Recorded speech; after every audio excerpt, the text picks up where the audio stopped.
Hello दोस्तों, मेरा नाम प्रिया है। मैं 31 साल की हूँ। मैं बेंगलुरु में रहती हूँ। एक प्राइवेट स्कूल में हिंदी की टीचर हूँ। मेरी जिंदगी बाहर से देखने में बहुत साधारण है। सुबह स्कूल, दोपहर बच्चों को पढ़ाना, शाम को घर आकर किताबें या डायरी लिखना। लेकिन अंदर से मेरे पास अपनी एक अलग दुनिया है, जहाँ मैं रात के सन्नाटे में अपने विचारों में खो जाती हूँ। मैं अविवाहित हूँ। शादी का ख्याल कभी गंभीरता से नहीं लिया, क्योंकि कॉलेज के दिनों में एक बार प्यार में बहुत बड़ा धोखा खाया था।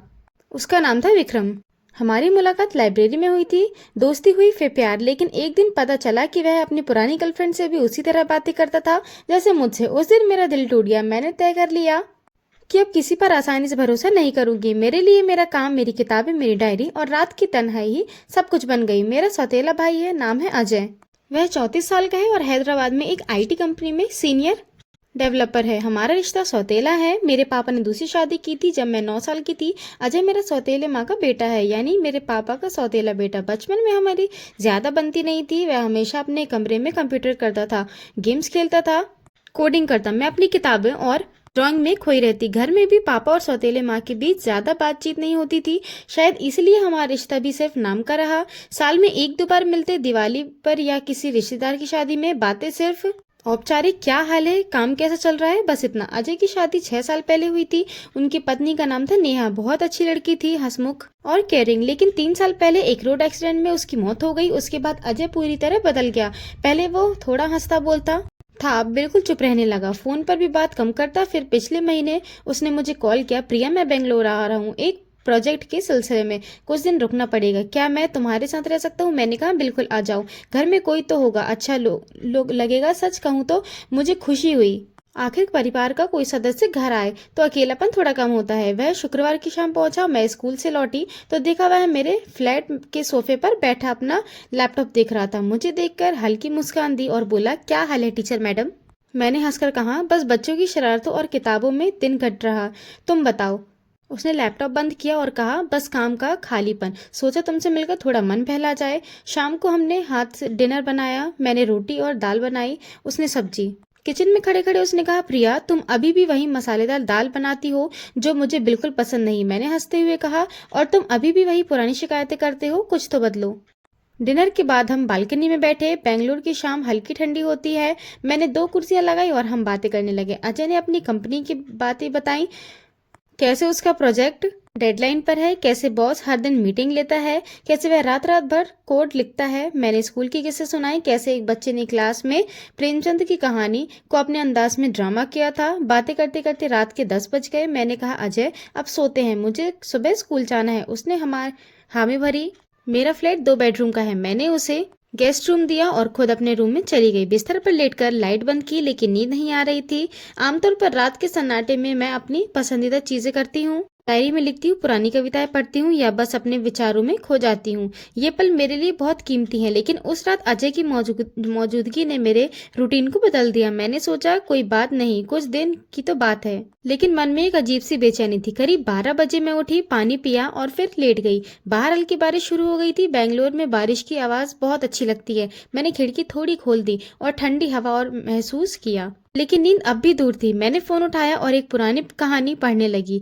मैं हर रात कुछ न कुछ पढ़ती हूँ। आज की कहानी एक ऐसी औरत की थी जो लंबे समय से अकेली थी और उसकी भावनाएं मेरे अंदर कुछ हिला रही थी। कहानी पढ़ते पढ़ते मैं सो गई।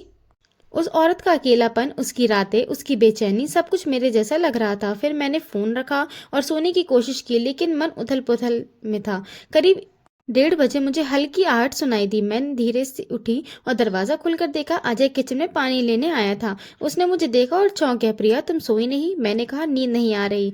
तुम्हें भी? उसने कहा, हाँ, नई जगह है ना, चलो थोड़ी देर बातें करते हैं। मैं हिचकिचाई, लेकिन फिर बोली, ठीक है। हम दोनों मेरे रूम में आ गए। मैं बेड के एक कोने में बैठी, वह दूसरे कोने पर। बाहर बारिश तेज हो रही थी। खिड़की से ठंडी हवा और बारिश की बूंदे की आवाजें आ रही थी। मुझे ऐसी रातें बहुत पसंद हैं।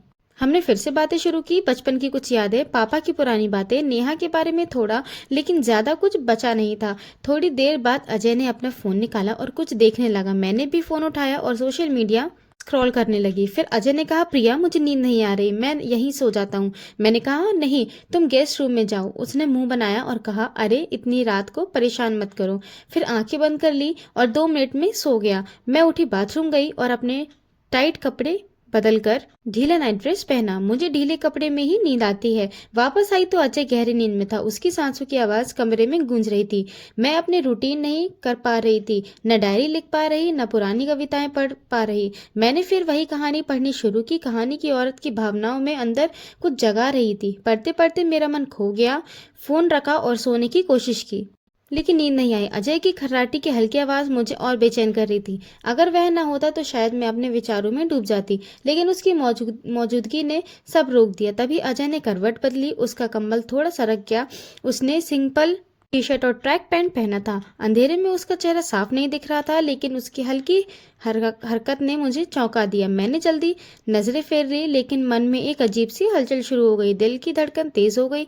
मैंने खुद से पूछा, ये क्या हो रहा है? मैं ऐसा क्यों सोच रही हूँ? एक तरफ डर था कि अगर मेरे विचार गलत दिशा में गए तो क्या होगा। दूसरी तरफ एक अनजानी उत्सुकता। मैंने खुद को समझाया, ये सिर्फ अकेलेपन की वजह से है, कुछ नहीं। लेकिन मन का एक हिस्सा कुछ और कह रहा था। मैंने गहरी सांस ली और आंखें बंद कर ली, लेकिन नींद कोसों दूर थी। तभी अजय का फोन बजा। वह गहरी नींद में था। फोन मेरे पास ही था। स्क्रीन पर मैसेज आ रहे थे। मैंने सोचा, इतनी रात को कौन?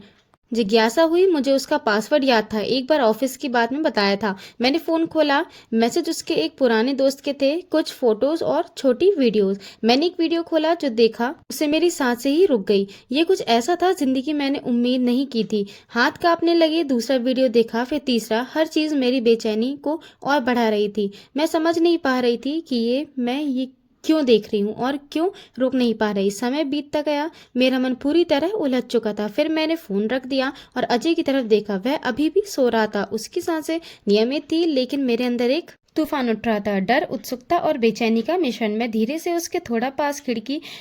इसकी कोई स्पष्ट इरादा नहीं था, बस एक अजीब सी चाहत। मैंने अपना हाथ हल्के से उसके कंधे पर रखा, जैसे नींद में अनजाने में हो गया हो। वह नहीं हिला। मैंने राहत की सांस ली, लेकिन मेरी उथल पुथल कम नहीं हुई। रात और गहराती गई। मैंने खुद को रोकने की बहुत कोशिश की, लेकिन विचार और गहरे होते गए। मैंने सोचा, शायद ये सिर्फ एक रात की कमजोरी है, सुबह सब सामान्य हो जाएगा। तभी अजय की आंखें खुल गई। मैंने जल्दी से हाथ हटाया और सोने का नाटक किया। दिल जोर जोर से धड़क रहा था। उसने कुछ नहीं कहा, बस मुझे कुछ पल देखता रहा, फिर उठा और बाथरूम की तरफ चला गया। मैं लेट रही, अपने विचारों से जूझती हुई। जब वह लौटा तो बोला, प्रिया तुम ठीक हो ना? मैंने हल्के से हिलाया।